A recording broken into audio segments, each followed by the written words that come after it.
And now, weighing in out of the blue corner, Josh the Pong Thomson. 100%. And on the other mic, he weighs in from the red corner, Big John McCarthy. Well, welcome everyone. I am back and I am happy to be doing the Weighing In podcast because my man is back. He's not really home, but he's back from Southern California. He's still vacationing in Northern California with the family, which is a beautiful thing. I love to see it. I am no longer sick. Well, kind of. But I am able to be mobile, and that's the most important thing because I'm having a good time out here. My man, how was your trip? How was your show? How did everything go? I did watch. I know that you did the podcast without me. God bless you for doing that. You are a good man. But how was the whole experience? Because it was almost like, I want to say this, it was like watching Showtime is back. Jimmy Lennon Jr., Mauro Ranallo. Yeah. I was like, holy shit, man, Showtime's back. I mean, what I can say is, they took the best in their fields and they put a team together. That's really what they did.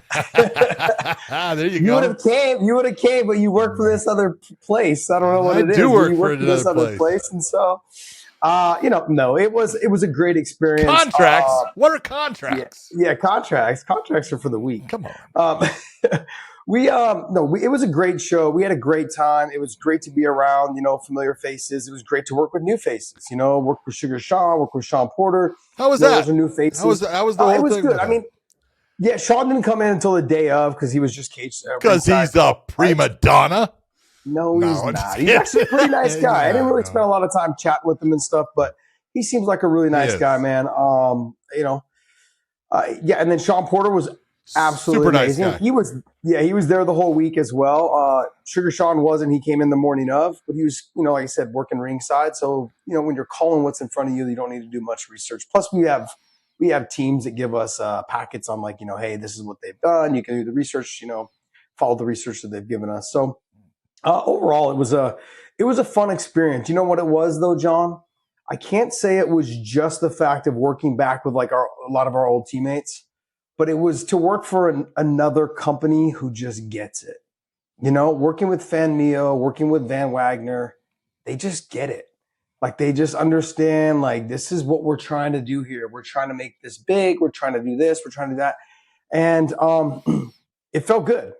It felt good. It felt good to get back with the old producers, directors, sound guys, and and everyone. It was just nice. It was nice working alongside with my trusty sidekick, Amanda, our listener, Amanda. Always good to be back with her. I got to be honest.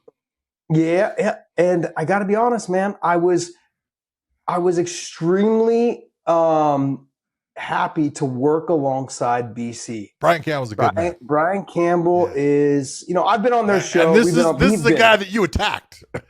I did.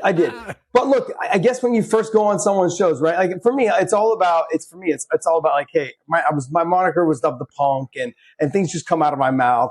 But as people, if you guys have been listening to our show for a long period of time, you guys know that I've started kind of opening up to you guys. I talk about my kids now. I never did that. I talk about my wife now. I never did that. These are all personal things, that should be left off. But John's met my wife. George has not. But I got to keep him away from the lady man over here. Yeah, look at that face, dude. Lady killer. Look at that face. I look so you know what I mean. To her, so I got to stay. It's all over. And so those are things that I've opened up over the time. BC is I've always loved what he's done with the Morning Combat with Luke. I feel like they have a good chemistry. They do a great job. Outside of that though, but working alongside him. It felt good. It felt like we had been working together for a long time. And I threw an olive branch out there. I was like, hey, you know what? You guys have had us on your guys' podcast. I'd like to have you guys on ours. Yeah. Maybe we do a monthly thing where we just say 1 month we just pick out 4 or 5 of our top fights and we just go in on hard on the paint on it and just join together with them for once a month. And just have fun with it. And I love Luke. I think he's a great guy. I've known Luke for a long time. He's said a bunch of positive things about me on the Brendan Schaub show when talking about Khabib and the Conor fight, on some other things about how, he liked how I called the cage or ringside and cage side fights when I was working for Bellator. Like he's done a bunch of positive things and about me. And I wanted to let BC know, like, hey, I hear these things, I see them, and I appreciate it. And I would love to try and do something where we merge a little bit, maybe once a month, and just have fun. Like let's not get, let's just talk about, whatever the pay-per-view is that month, do a little special show. We just, whatever it is. And we just have fun with it. I think that would be a great little addition to, our monthly segments that we do and break up the monotony of just people wanting to bitch about me, and people wanted to bitch about John and start letting them bitch about BC and Luke too. You know what I mean? So I think it would be fun. And maybe that's something I'm going to reach out to BC probably, when I get back. And we'll have that conversation, to take it a little bit further. But that'd be a great episode. Hey, but talk about the show. You saw the main event. You saw some of the other fights.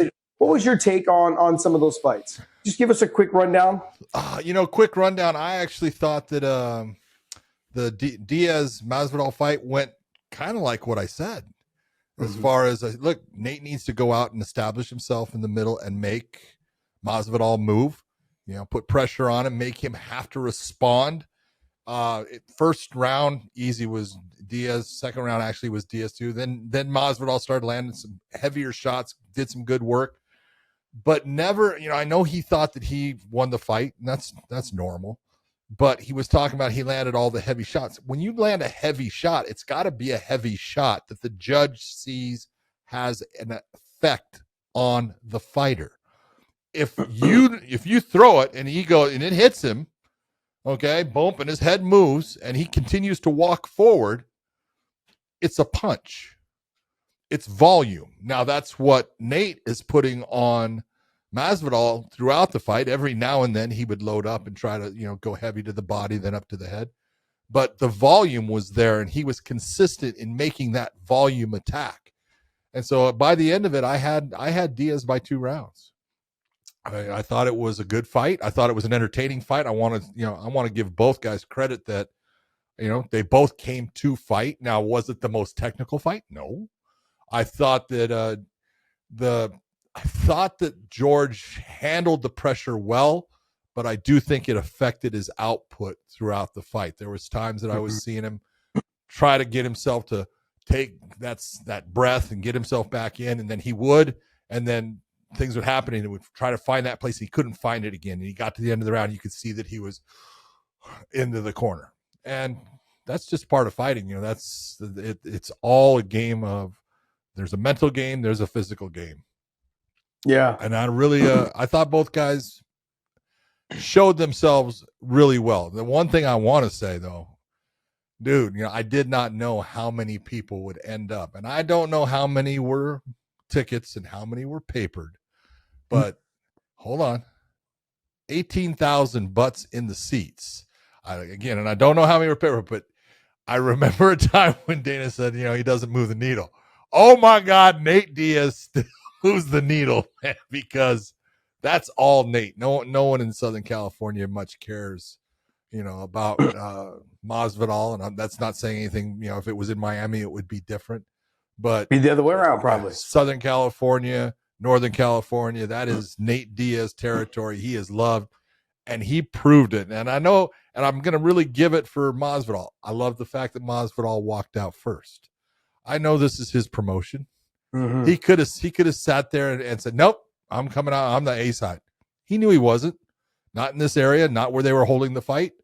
And he did things right, man. You got to give him. As a fighter, he was prepared. He fought his ass off. It was a close fight. And as a promoter, he was damn smart in the way he handled things. So really good job by both of them. Yeah, I would say he was smart, except for how things all happened at the press conference. Yeah, well, I can't go with it. See that? Nothing you can. But some things are. That little sumbitch that said that stuff that goes outside and, I'm sorry. Oh yeah, you're sorry as you're running away. Oh yeah. He's from Florida and he's with Masvidal. So Masvidal had him there to ask the question. What was his name? Neon? His name's Neon, George? Neon. Yeah, he was almost splattered across the floor like neon paint, that kid. Well, John, I understand the 2 rounds, and I had said how did you have it? I said basically George lost because he gave away the first 2 rounds. Yeah. That's what I said on our last show. I said basically, like, He just covered up in the first 2 rounds, landed 1 or 2 maybe hard shots in the first 2 rounds. He didn't start opening up until round 3. Yeah, had he not very little output. Had he not given away those first 2 rounds, I think we would have seen a different story. Yeah. You cannot. I can't. George, was I able to remember who it was? Sorry, guys. Was I able to remember? There was a fighter that fought most recently and gave away like the first, round. Oh, Jason Jackson. Oh yeah, Jason Jackson gave away the first 2. And I was like, gave away the first 2. First 3. And then, first 3. Yeah, it could have, should have won the fight but he just was a slow starter.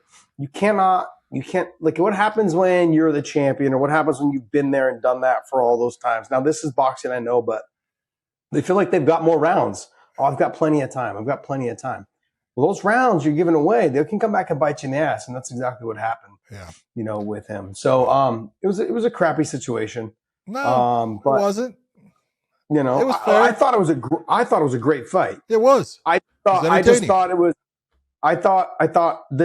to give this explanation to everyone. I said the judges could have seen the hard shots, but it could have been the way Masvidal's back was to them. Didn't seem as affected, And also, too, Nate Diaz is probably one of the best in the game. Can't say in the boxing game, but in the MMA game, of making shots, rolling with the shots, and making them look like they don't really have an effect on him. That's right. He dips his head a lot to the side. He loops his punches, and he just kind of comes back with an uppercut after he dips his head, hits you with something. It's like it never really affected him. He was actually going that way already. So you didn't make me go that way. Yep. I thought it was a good night of fights. I thought the main event delivered, like we've said before, because the co-main event did not deliver. It was a freaking snooze fest. Oh my God. I was really surprised. And you had said this could be the fight of the night. And I was like, yeah, I know. Well, halfway through that, this is definitely not going to be fight of the night. Halfway. I was like round 3. I was like, turn this shit off. And you know what's funny is I had the meeting with Danny Jacobs over the week, and we had talked a lot before he went in. And he just said all the right things, and he had me believing, man. Everyone has you believing, man. You know how I am with the people, most man. Gullible man there is. I love you. I am. Well, because I listen to these fighters, and I want to believe. I know you do. I want to believe. And Mosley Jr., he came in and he said all the right things in the fighter meetings as well. I just thought that for sure Danny was going to pull something out of the hat, that kind of thing. The one, like I said, the Sean Garcia and Sean Garcia and Vargas, great fight. Great fight. Beautiful. I thought it was fight of the night. No doubt. And then I gave performance of the night to Carmel Moten. That young kid, Floyd Mayweather's kid, was absolutely stunning. He delivered. We knew he was going to deliver, but just there's a lot of risk reward. Sure, you're taking a high risk fighting someone who's got a lot of fights and it's on short notice. And there's a big reward though if you can get him out of there in a round or 2, which is what he did. And for him, he's 4-0 as a pro. He told us a story about how he passed up on the Olympics. The Olympics were like, he didn't pass up on it. They tried to basically scam him and say, you know what, we're going to hold you back. You can kind of be like an alternate, and then we're going to put this other guy ahead of you because he's 23, 24. He's like, and we'll have you compete in 2024. How about the best man? Yeah. He's like, how about you guys kick rocks and I'll go pro. How about the best man? Yeah. And so it was a weird, and so I felt bad for him, but then I didn't feel bad for him when I saw that he signed that check for that amount of money. There you go. And I was like, good for you, man. He's got 4 pro fights. He just made a good chunk of change, and he's 18 years old. He looks like a baby. He has braces, but he does not fight like a baby. He fights like a man. Yeah. What a stud, man. I'm looking forward to following this young man's career. And I was trying to tell everyone, if you need someone to follow, you want to follow him from the beginning, maybe not amateurs, but from the beginning of their pro career, this is a young kid you want to jump on.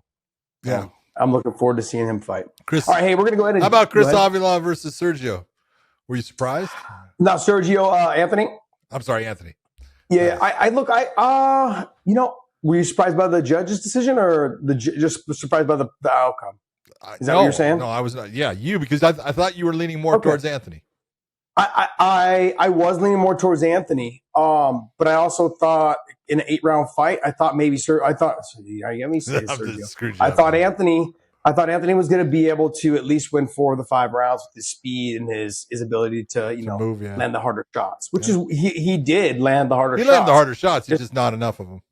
Not enough output. And I was telling George, I said, I felt like he was missing something. You know what he was missing? His kicks. He felt like he was searching for his footwork. He was searching for something. He uses those. It's such a natural part of his game that he sets everything up, because normally we'll say, hey, you're going to hide your kicks behind your hands, right? Because he can do the opposite. Like Wonder Boy, he can do the opposite. Not everyone can. And I get it. I thought it would have a negative effect because Avila is that he's just like Nate. Yep. And in the end it did. But all right. Are we good? Yes, we are. Let's get into what is going to happen now, because the UFC is coming back after a 1-week layoff, and I can't blame them for that. A very big night of fights that were all big time things, with your man Alex Bahia taking a big win against Yuri. Can't believe he did it again. Yeah, I can't. John, are you trying to look up the card? Is that why you're struggling? No, I haven't. I know it's Rose. It was funny because I was watching Tracy Cortez did this damn video. It's hysterical. I bet you were watching. I was watching it, man. And that was the whole point of it. She's got like this camera that is looking at her, right, and it starts going back, and she says, "Hey, right here." And then she's got a dummy on the ground, right? And she says, "All right, let's do this. Let's go to mount." And the camera starts going back. She says, "Hey," right? So it was great. She did a great job. But we have Rose Namajunas in the main event taking on a replacement with Tracy Cortez. Do you think this was a good fight for Tracy Cortez to take? I don't think it's a good fight for her. No disrespect to her. I don't think that her last fight was against Jasudavicius or whatever her name is, I believe. Yeah. And I think what I saw in that fight was in the later round, like round 2.5, 3 rounds, she started to slow down to the point where Rose is not that fighter. Rose has been in plenty of 5-round fights. She's trained 5-round fights. She will not slow down in rounds 3, 4. Maybe, and the power's there. Where you're going to get the difference is like with the Jasudavicius girl. She didn't have the output. She also didn't know how to close distance. She didn't have the power to really make Tracy respect her. And Tracy Cortez has got the power. She's got a beautiful straight right hand that was finding the mark with her left hook. When she did throw the left hook, it almost couldn't miss. I thought overall it's going to be a good, interesting fight in the first round and a half, I think. But I think maybe even 2 rounds. But John, she's taking the fight on short notice. That's 1. 2 is she had a full camp for the Jasudavicius fight, and she still slowed down in rounds 2. She's got the power to make Rose respect her. I just don't know if she knows how to get in on the reach. Like she slid in on the Jasudavicius girl. I'll be able to throw the straight right and then follow with the left hook. Rose is a different level of striking than the other girl. The other girl's good at getting takedowns, controlling top position, grounding it out, and this and that. But Tracy's got shorter in stature, low center of gravity, going to be a little bit hard. But Rose ain't trying to take her down. Rose trying to knock her block off. Yeah. And so Tracy Cortez is going to have to wrestle a lot. And if she can't get this fight to the ground, it's going to be a problem. Now, she may be able to get this fight to the ground and control Rose. I'm just not sure, because you got girls like Carla Esparza, and I know that fight was a shitty ass fight, and you could say that one again. But the simple fact of the matter is that if Tracy does get her down, Tracy will be able to land a couple shots, control a little bit, and that may make Rose a little bit more hesitant to let her feet and hands go. I don't look at this. I think this is too big of a step up in competition for Tracy. And nothing but respect for her. I just think it's a little bit too much. I'm in the same boat as you. I look at this as there's those levels that you can look at. And I really like Tracy Cortez, and she's a good fighter, and she's a very good ground fighter. And I thought her fight with Jasudavicius was one that she had to go to a different place than her strength, because Jasudavicius had the ability to basically out-wrestle her. She may not be as good in the submission game on the ground, but she had great body positioning, great base, which made things very difficult for Tracy. So I thought, good in getting that win. This one's going to be a different story in the fact that Rose is not going to be in there trying to take you down. Rose is going to be creating angles and putting fist on your face as often as possible and trying to get you out that way. She's going to have to definitely look for the high kick, and she's going to have to look for the knee up the middle, because Rose is going to be sitting on it as she just starts to dip a little bit. She's going to be waiting on it, so it's not going to be an easy thing to time and when to do it. And as you said, I agree with you. As the fight goes on, I think it's only going to get worse. So she's got to get a hold of her quickly. Yeah, Tracy's ranked at number 11 right now, and then you've got Rose is all the way up here at number 6. When I'm looking at, like, there was other fight, like an Amanda Hebus fight with Tracy would have been a good fight. You know, just such a huge jump, John. Yeah. It's a huge jump. But I do not blame her for taking the fight. Oh, I'm not blaming her at all. I mean, it's the right move.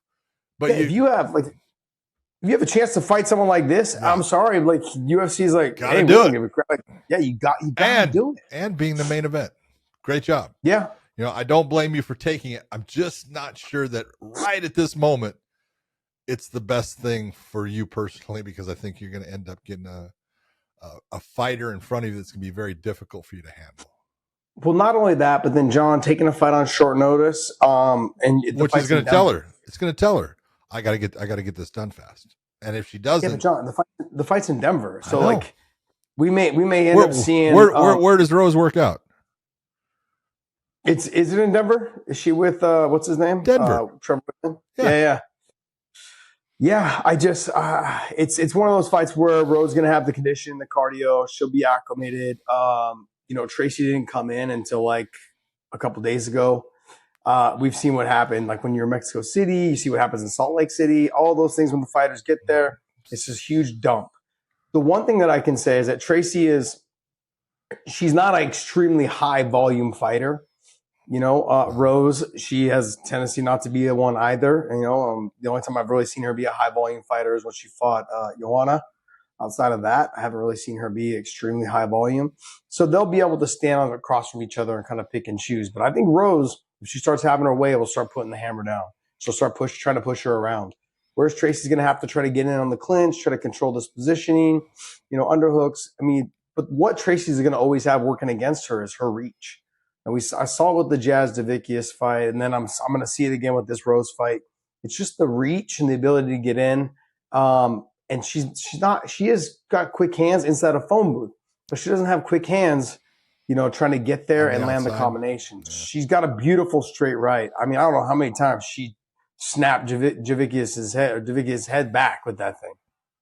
You know, so I mean, she snapped her head back left and right, and then followed up with sometimes followed up with the left hook. It was beautiful. She got taken down, got back up. I thought she fought a really good fight. So this is just a different level of competition. So we're going to find out, though. That's where we fight the fight, correct? That is why my farm needs the earth, the air, and the water. I get my energy going on LMNT Electrolyte Drink Mix. Clean, good-tasting energy that feeds me like I feed my plants and animals. And after a long day on the tractor, when it's time to shoot the podcast, I drink LMNT so that I can stay energized and stay salty. Let's get it on.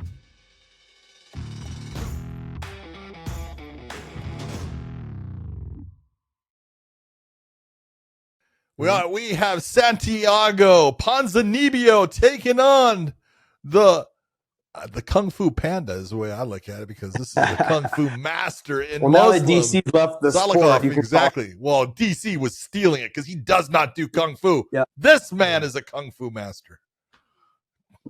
You've never seen DC jump and like try and do a jumping spinning kick? No. He's done it in the cage. He's done it in the tried cage. It one time in the UFC cage. Yeah. We tried it one time. Yeah. I can't remember who it was against. Yeah. I want to say it was Bigfoot Silva. Like he tried to throw a head kick and he jumped and spun around. It was hilarious. We were all making fun of him for like months after that. Dude, I got you remember Bully Beatdown? Yeah. I got DC into Bully Beatdown. Did he do it? Oh yeah. DC he did? Definitely did. Oh, they had a guy that thought he was like a high school wrestler. Right? It was this dumbass that he took like I'm trying to remember exactly, but I think the guy used to take and put cigarettes out on this kid's chest or something in college. They're in college now. and he could out wrestle anybody. Thank you. So we put him against Cormier. Man. Daniel was in shape back then, and Daniel just did this dude like a dog. This is the first time you've ever seen Daniel get a takedown and then just push the guy away and say, "Get back up." Yes. Oh yeah. He was good. All right. So what do you think about this fight with Ponzinibbio? I think that Salikhov is going to be too much. The spinning kicks, the explosiveness. I don't think Ponzinibbio is going to even probably attempt a takedown. I mean, I don't even know if he can hold him down. Ponzinibbio is older. He's going to get hit with some big shots. I know he can take the shots. He can deliver the shots. But Ponzinibbio's strengths are not grappling and submissions. No, it's strength. And Salikhov is the more explosive stand-up guy. Yeah. 37 years old for Ponzinibbio, and he's got all kinds of other things going. He does the broadcast for the UFC and everything, for the Spanish version, I know, and everything. He's a great guy. But let's not forget Salikhov is 40. Thank you very much. I was going to say, but Salikhov's not any younger. He just has less fights. But John, just styles. I think to me, it's more of the explosiveness. Ponzinibbio is not an explosive fighter. He's someone that just he gets into the dog fight and he's able to grit down. But he does have pop. He's got pop in his hand. He's got some pop. Yeah, I get. But it's just the explosiveness, the spinning kicks from Salikhov, the nasty leg kicks. I mean, those are all things that we've seen from before from Ponzinibbio. It doesn't react well to like getting his legs torn up. You're just down on Santiago. I'm just looking. I can't believe you're so down. What are the miles on Ponzinibbio compared to Salikhov? Not just in terms of fights, but the actual. No, he's got a lot more fights. Let's be honest. Got a lot more miles, right? It's not just fights, but miles while you're in there. He's got to have close to 20 fights in the UFC. So, if they had 10 fights each, the miles that Ponzinibbio has on his 10 fights versus the miles that Salikhov has on his 10 fights, or if we were to say 10, Ponzinibbio's been in some damn wars. We talk about him still, but it's just that those miles are different than the miles that Salikhov has on. Well, but I'm going to say, I really believe that Ponzinibbio has fought a higher level of competition on. Absolutely. So he's got tougher fights. Absolutely. I don't know. I think it's going to be a good battle. But okay. I know. Okay. Look, I know. Next fight. I know Ponzinibbio's last win was Alex Morano, who I really like. I think Alex Morano is a tough fighter. Good, does a lot of spinning attacks. Yeah. And does have a ground game a lot more than Muslim. I look at it. I'm going to go with Ponzinibbio. I'm leaning towards Ponzinibbio. I think this is going to be a win for him. But we'll see. Next fight Next fight will probably be fight of the night. Oh yeah. You think so, huh? I can't see it not being. Well, I'll tell you what, Jean Silva just fought. I know he's in shape. He's stepping right back in, but he's stepping in against our boy Drew Dober, the man with the calves.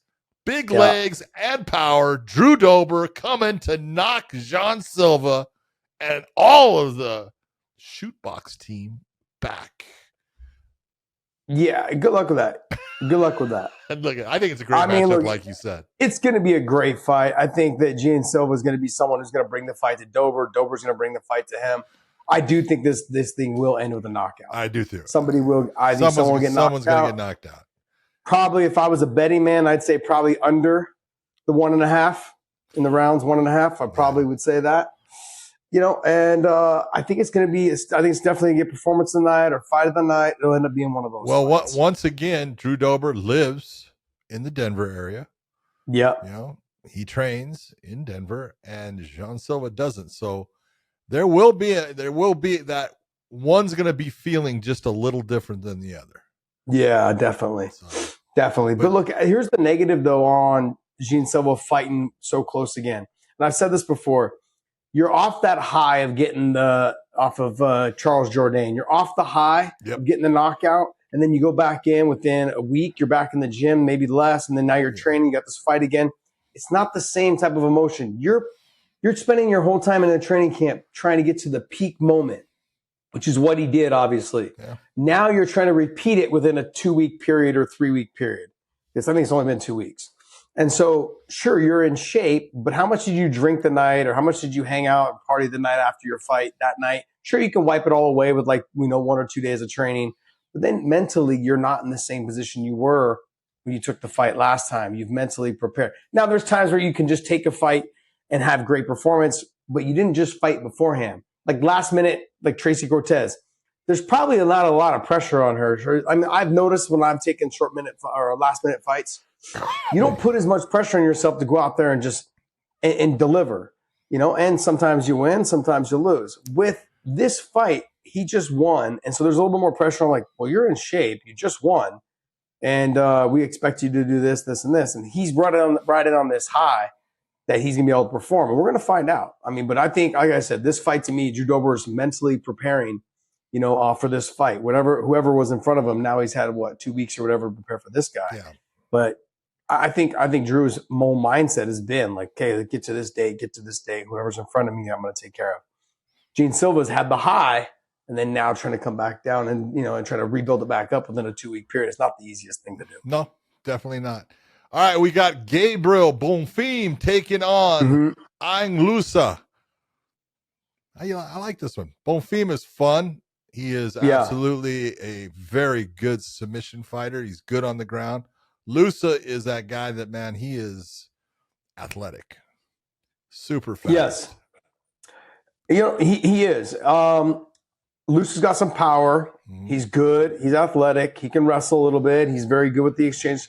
His striking is very it's repetitive. It's kind of the same combinations over and over, occasional leg kicks here and there. But after watching him a couple of times, his combinations are the same combinations over and over. So if I'm Bonfim, then I'm prepared for something like that. He's going to throw this. He's going to throw that. Okay, and just kind of keep an eye on it. When he does, I'll set up this and this, and I'll counter with this and this. So I look at Bonfim as, to me, being the more well-rounded fighter. I think so. He can grapple, he can kickbox, I think he's a little bit more rounded. But we're gonna find out, man. I think Loosa is. Don't get me wrong, Loosa is a good fighter. No, he's got all the ability to win the fight. But if you're gonna look and say, technically all around, who's got the advantage, I'm gonna say Gabriel Bonfim also. Yeah. I agree with you. All so right. 100%. Christian Rodriguez taking on Julian Erosa. Man, this is one of those ones you just look and you go, Julian Erosa is that guy. He just won't go away. And he ends up winning fights when he's hurt, and he comes back in fights. He's tough as hell, but Christian Rodriguez is the real deal, dude. He is. Yeah, I don't see anywhere that Christian Rodriguez loses this fight. I think he's just the better fighter all the way around. I think that I don't think Christian Rodriguez is going to stand with him a whole lot. He can if he wants, but I think most, if you're going to take this fight, as soon as this fight hits the ground, I think he dominates the top position. Don't get me wrong, Christian Rodriguez can keep it on the feet a little bit here and there. It's just, why take that chance when you're dealing with someone who's really long and lanky in Erosa? You have to deal with that. And the guy that can take a shot and come back, he kind of rises from the dead every once in a while. He does rise from the dead. After you beat his ass for, 5-10 minutes, and then he comes back and you're like, shit, now I'm stuck in the guillotine. I look for Christian Rodriguez to take the safe route on this and try to dominate from the top the whole time. Yeah. We got Cody Brundage taking on Abdul Razak Alhassan. I think this is a really fun fight. I think, Cody's a guy from Denver also. Good wrestling, but Alhassan is not someone that you wrestle. He's got good judo. He's very, very tough to take down, and he is absolutely got snap in his punches. The dude has got freaking bombs in his hands. Yeah, he's got big power, man. He's got really big powder. But I think Brundage, if he's going to have success in this thing too, is getting the fight to the ground. Getting that fight there, he's going to have to. Who did? Let me see. Who did he fight? Who did Alhassan? No, Alhassan fought somebody. God, just recently. You mean recently? And he lost. He got knocked out, I believe. Yeah, he's been knocked out by Pfeiffer. Joe Pfeiffer. Joe Pfeiffer submitted him. Oh, submitted him. Sorry, Pfeiffer. But he had him in trouble though first. Yep. Yeah, right. Okay, so but with Alhassan, got big power, just can't afford to let Brundage just kind of like dictate the pace. He's got to chase him with the power, but make sure he doesn't get taken down. I think Cody Brundage in the grappling has the advantage, but Cody's got to make sure he don't get knocked out before then. Joshua Van taking on Charles Johnson. I tell you, Charles Johnson just keeps popping right back. Same with Joshua Van. Both of these guys have fought recently. I love the fact they're staying busy. The 125-pound division. Look out, dude. There's a lot of talent there now. There is. Joshua Van's fun, man. He's a fun fighter to watch. And, when he's kind of a little bit of a slow starter, and I shouldn't say he's a slow starter. He's just somebody that I don't think he has a lot of power. So, like, they don't really respect him a lot. But as he gets going and starts finding his stride, rounds 2 and 3, he starts putting it on, starts putting it together. I think he's going to be able to kind of pick apart Charles Johnson. I think also, too, if he gets his fights big ground, he's the better grappler Van is. But I think on the feet, it should be a fun fight. Well, you talked about this person before when she fought Tracy Cortez, but we got Jasmine Jasudavicius taking on Miss Kline. How do you see this going? I think Jasudavicius. I got to be honest. I can't recall any of Kline's fights. Oh, I'm telling you right now, Fatima Kline. Fatima. The name sounds familiar, but I can't remember seeing her fight. Trying to think her last. She was in I want to say Jungle Fights. Let me see. I'm going to look her up real quick for you. Okay. CFFC. This will be her initiation into the UFC. First fight, so you have not seen her fight. So that's why I haven't seen her. But I was like, I don't know. She fought Andressa Romero, Cindy Ung, Salikhov, Natasha. See, I feel like we've had a Fatima or whatever fight before. I can't remember if it was in Bellator, but obviously it wasn't her. But yeah, I couldn't tell you. I've never seen her fight, so I can't tell you. Coming in on. But Jasmine's last loss to Tracy Cortez? I believe so. Yeah. Okay. No, she came back with a win. I know she came back with a win. She came back with a win? Yeah, I'm trying to think of. She fought. Coachera, Priscilla, the one that eye gouges. Coachera, yes. It's sad that she'll forever be remembered to that. See, that's why you don't do that shit. Yep. Horrible. The Maria Agapova. Agapova. She just did this huge thing on her social media. I want to say probably about 2 months ago, where she went from like being the next sensation in the UFC to like now being homeless. No money. Yeah. Yeah, no money and homeless. And it's not people think that there's like a lot of money in fighting, or they think that like these younger fighters are, you're making 10 grand, 20 grand. It's expensive to live these days and to live a clean life. I mean, just trying to go, I know I go and buy, and John has chickens, so he doesn't understand this. But, you go and buy, 2 dozen eggs, it's fucking like $10, maybe even more, depending on, it's like. In California, it's $10 for a dozen eggs. I'm not in California anymore, buddy. Well, that's because I finally slapped you around to wake you up so you move. Oh, jeez. This guy. Let's be honest. Everything is more expensive, and it's a shame when someone is in that position. But, the UFC is going to take a lot of flack, in those areas. But, the person signs a contract. No, I get it. They don't have to fight there. Yeah. Hey, George, can I ask you a question? No. Can you hear that dog? What dog? There you go. Okay, never mind. That answered that. You can't hear that? No. I just want to make sure you couldn't hear it. I just hear these 2 old hounds barking away. These 2 old hound dogs? That's about true. All right, just wanted to make sure. Agapova, hopefully I'm hoping she gets a win so she can at least, collect a little check. I don't know much about her opponent, to be honest. But Josh Fremd and Petroski. Good what's fight. Your thoughts? That's a good fight. I think it will be a good fight. Petroski's coming off of that big loss. And so this is one, like, Petroski's got power. He's got good wrestling. He's got everything that you need. It's just that, you got to be smart, but he's not fighting a guy that is easy to fight. A lot of people are going to look at Josh Fremd and go, oh, he's not that good. No, he is good. He's just not that flashy. Yeah. But he's solid everywhere, and he's a tough goddamn out. So, I want to say Kopolov was his last fight. I'm not positive. Yep. And then Josh Fremd coming off of that really weird submission where he got flipped over the back and then jumped on the guillotine. I believe that was him, correct? I think so. And a win? Yeah, he ended up I think off of his last fight. No, I don't think that was his last. He's fought a couple times since then. Oh, okay. I know what you're talking about. He's got a couple of fights. Got it. Yeah. Got it. Yeah, I mean, like he's just but he's also that guy that can kind of lift himself up after he's been knocked around a little bit. Yep. You can't count him out. He's someone that will, he can chase the submissions and he can also stand on the feet. He's the guy that you decide to fight, that you start fighting and you hit him and knock him down and you're like, that was nothing. I'm trying to walk away. And all of a sudden he's getting up and he's coming back at you. And he never stops coming back at you. Fucking hate those guys. Tough as hell, man. All right, wait, that's going to wrap up our UFC talk. But, before actually, it's going to wrap up our UFC talk. We're going to do a special little thing for the main event and the co-main event. George, can you pull up the BetUS odds on this so we can give you guys the win on the odds segment? BetUS, America's favorite sportsbook and casino. Live betting and racebook. We're celebrating 30 years with a historic offer. A 125% sign-up bonus on your first 3 deposits. Plus 10% gambler's insurance. Get started today. BetUS, where the game begins.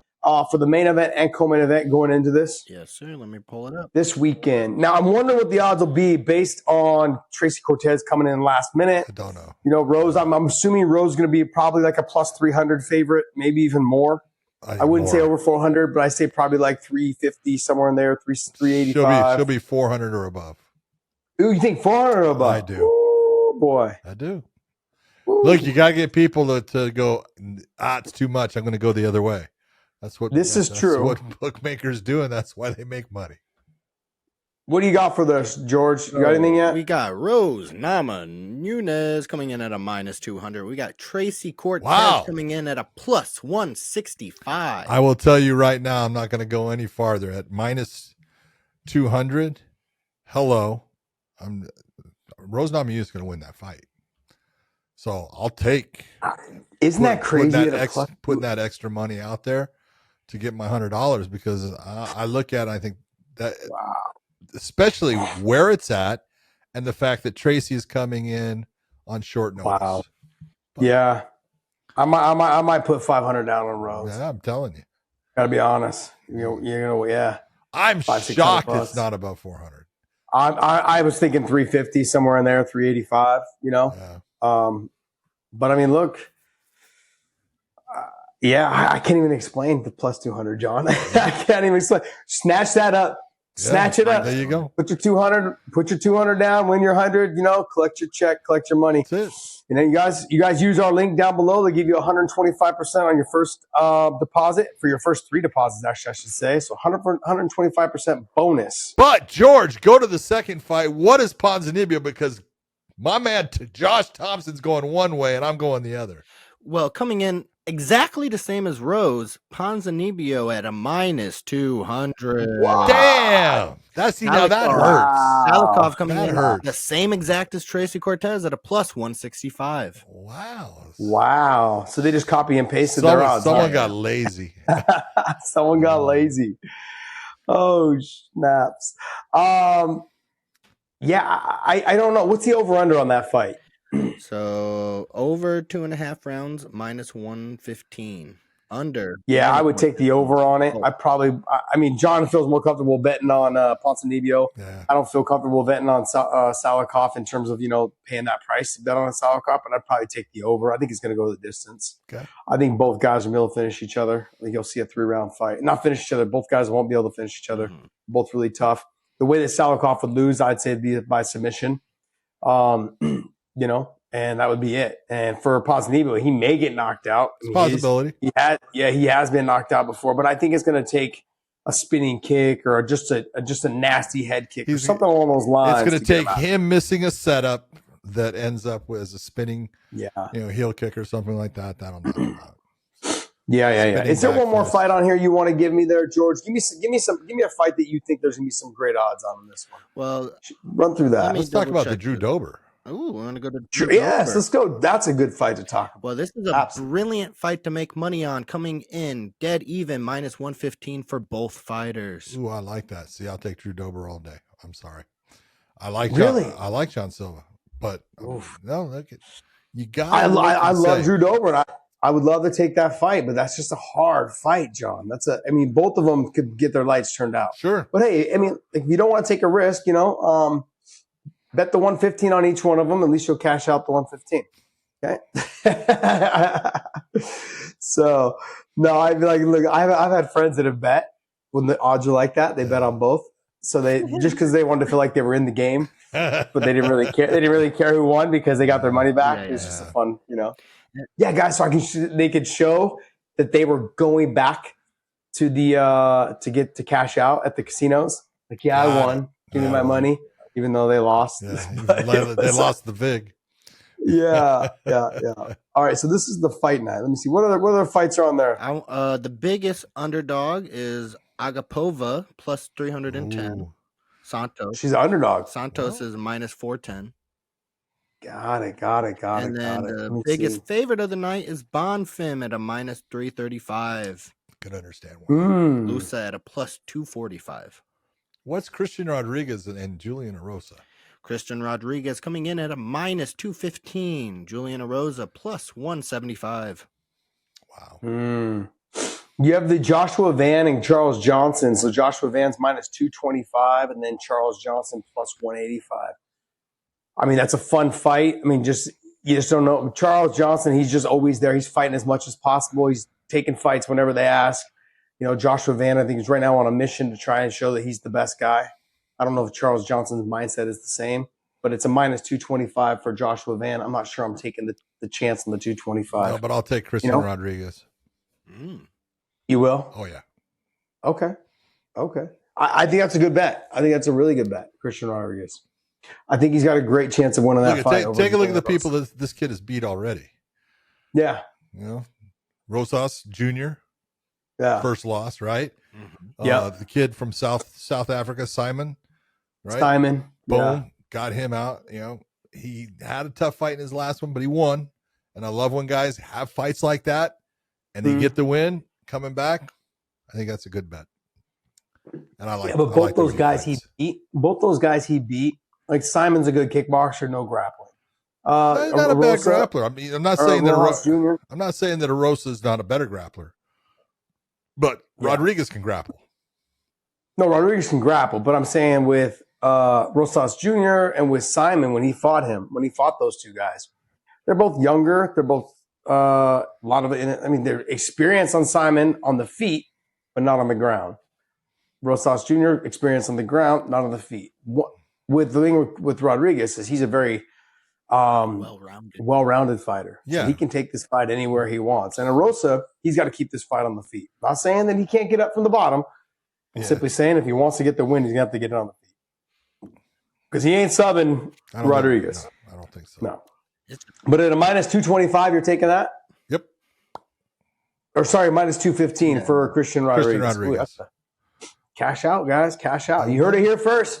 Make sure you guys use our link down below at BetUS. They'll give you a little extra spending cash. They'll bonus you 125%. If you guys, okay, if you guys would have listened to John on the Masvidal, would have won big money. He had a 5 for 5. 5 for 5, baby. Well, I mean, I picked Nate to win because he was such the underdog. So you guys would have cashed out on my ass. Yeah, dude, Connor fucking bet 5 big ones. $500,000, $500,000 on him. Because Connor's a friggin' degenerate when it comes to gambling. That's why. He heard you get 125% back with the link in our. That's right. He heard about the 125 back, and Doom, I'm putting it down. Doom, look at that. That's right. Let's go. Let's go. John, is there anything else?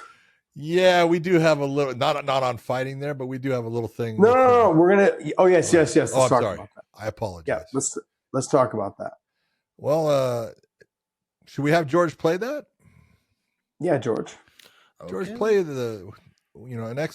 not even an ex-fighter, but look, Nam Fan has been a phenomenal guy. Came up in the grappling world. Actually switched over. You were supposed to fight Nam, weren't you? We did fight. Oh, you did fight. See, I did fight. I knew you were supposed to fight him. Yeah. And came up in the grappling world, switched over to boxing for quite a while. And he was taking a lot of boxing matches and everything. But when we talk about fighters and everything, and when you're the fan out there, and you're upset about, fights being stopped and everything, I want you to listen to Nam Fan, because this is what we deal with. And this does not sit easy with anyone. This is life. We see it all the time, and not just with this one individual. I can give you a litany of people that I see. And this is life, and it's real, and it's sad as hell. And this is what you deal with when you're a fighter. You deal with it when you're officials. And this is why when someone says, "Why'd you stop the fight?" you go, "Fuck you." Yeah. Okay. Do me a favor, play that. Hey, how's it going? This is me, Nam Fan. Just getting done with my morning run. Now I'm getting ready to train at my school at the Madu Academy. Okay, pause it. So what you're listening That to is him in 2011. So that, okay, and this is him now in 2024. Go ahead and play it. Yeah, how you doing? Came out this morning. Woke up late, but I did run 5 miles. It doesn't sound as good. That was 2022. yeah, Yep. Oh, 2022, not 2024. No, yeah, that was 2022. that was Okay. 2022. Is when it's not even Yeah. 2024. It's So basically 10 years. yeah, I fought Nam. He's the only fighter I ever fought that while fighting him, I got hit to the body and he actually knocked the wind out of me. He's the only fighter that ever knocked the wind out of me in a fight. I had it plenty of times in the gym, but he was definitely a lot tougher than I gave him credit for preparing for him. Yeah. But he was also, you're also seeing it now. Like, you're too tough for your own good. This is one of those, look, when I had talked, I would say a couple of years ago when Justin Gaethje had first come into the UFC, I had seen his first couple of fights when it was, Dustin Poirier, Eddie Alvarez, Michael Johnson. I just said, dude, you're running with you're a Ferrari and you're running this thing into the wall fucking every single fight. And I was concerned for him. And then he started making some changes to the way he fought. Don't get me wrong, he still fights, like he has made some changes to the amount of damage he takes in his fights. This is what I'm afraid of. And I got to be honest, I hear fighter podcasts where some of these fighters, they slur their words. They, and these are guys that are on the mic nonstop. And they're and I've worked alongside some, I know some of them. I mean, like, and I just know it's from fighting, because when you go back and you listen to them early in their career, there wasn't the slurring of the words. And I gotta be 100% upfront with everyone. I catch myself doing it, not just slurring your words, but just the words don't come out. And sometimes there's a little bit of a stutter. Like, you get a little bit of like you say the same thing twice. And you don't even realize it. You just come over it like no big deal. Like, oh, I just had a hard time. No, that's reality.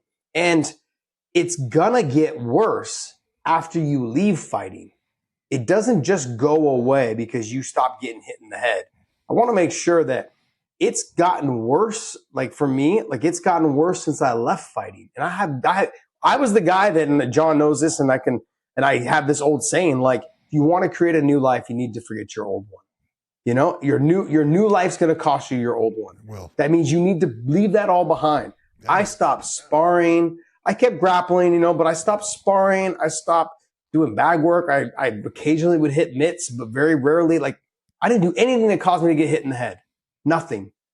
And it got worse after fighting. And years removed, it got worse. I had to, started doing microdosing, started doing other things, to help with, brain treatments that were all more natural, things like that. I started doing all those things. And I noticed a difference in improvement in my cognitive abilities, the way that I could, formulate sentences, all of those things started making a big difference. But it took a while. It took probably a year and a half, 2 years after fighting that I realized I was having problems. And then it took me another 2 years after I started microdosing, after I started doing things that would help me, with my speech and with my brain recovery and red light therapy and just everything that was better for my body, I started doing. There was so many different things that I did, constantly doing, just constantly staying hydrated. That's one of the most important things, and Elements helped a lot with that as well. I've noticed a difference too when I drink it, when I don't drink it. There's a difference in just how my body reacts when I drink it and don't drink it. It's just, it's sad to see him going through this. I don't know if there's nothing. I don't think there's anything you can really do at this stage. No. You can start trying to treat it just a tiny bit, but you won't see big improvements. You will not see improvements. You may see it No, you will not see big improvements. But you're not going to see an improvement.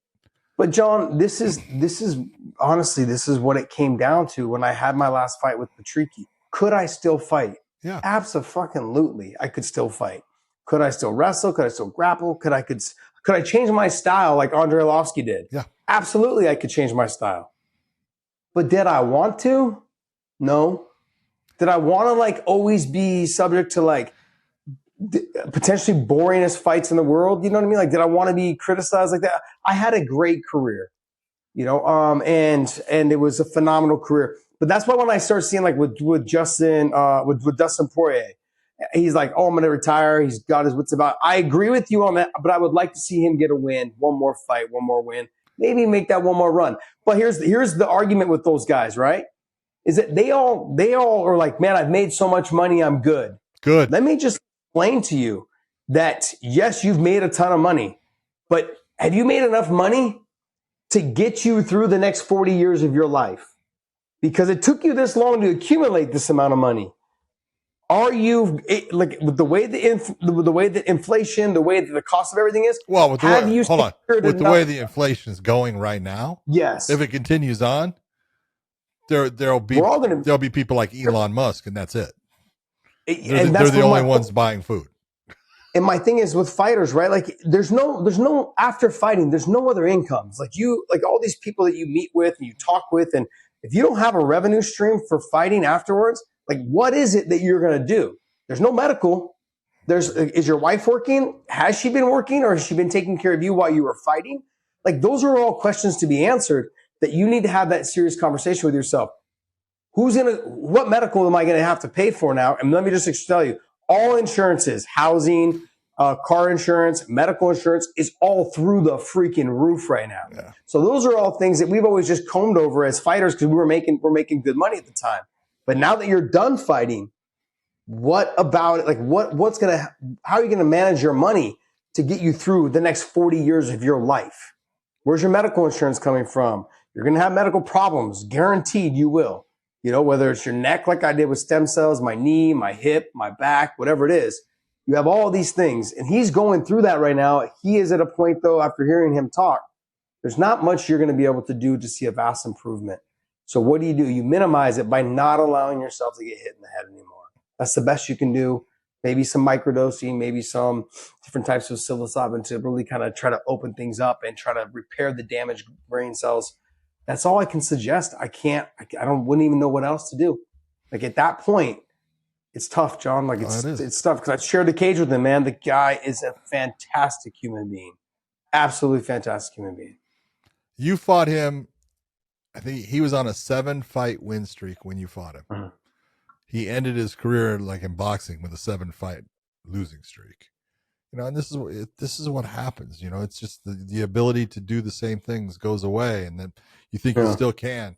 And I just want people to realize he's a young man. He's 41 years old right now.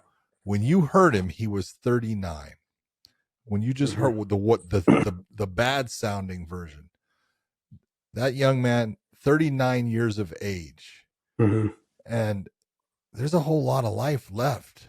But if you can't function, and if your brain can't, make decisions that are imperative for your survival in life, it's a rough road. So when you're sitting there watching the fights, and you get mad about certain things, or why did that person quit, or why did that referee stop? Hey, it's the hurt business, and these guys do put it out, but they pay for it in the end. They pay for it in a fashion that while they're letting it happen and being that warrior and being too tough for their own good, they don't look to the future of what they're going to have to live like based upon it. Yep. And there's just not enough money that's going to replace the time replace that type of damage. There's just not enough money. No. Like I said, I left a lot of money on the table. I had a lot of come to Jesus talks with myself in the mirror before I decided to be like, yeah, I'm gonna retire. And I spent a good year looking at myself in the mirror and going, you got it in you still. You can still do it. And I was like, nah. I just don't. I have it in me to do it. Of course, I know I do. Yeah. I just didn't have it in me to like to understand. Like I knew to understand that I'm creating more damage to myself that later on is going to affect my life with my family and my kids. That was important to me. And so it's. I don't know if he has kids or not. I don't know if he's married. I don't know. I know he owns a gym. He runs a gym or owns a gym. But outside of that, I mean, I just wish him nothing but the best. But nothing we can do. There's a lot of guys that I've seen over the years from the beginning parts of their career be able to have conversations to then they start slurring their words and they think there's nothing wrong. And it's like I said, fighters that you hear now while they're still fighting, slurring their words a little bit. Let me just tell you, by the time they leave the sport within a 5-year period, you won't be able to understand them. Yeah. They will be different. That's why it's special to hear, like when you see guys that have been in wars, right? Like a Dustin or a Max, and they don't slur their words. And I'm like, man, you guys have been in some fucking barn burner fights, right? But like they don't have speech problems, not that I've noticed. And because when they do leave, not just them, but I'm saying all fighters, when they do leave, within a 5 to 6 year period, they'll notice a difference and change in their speech. It'll change.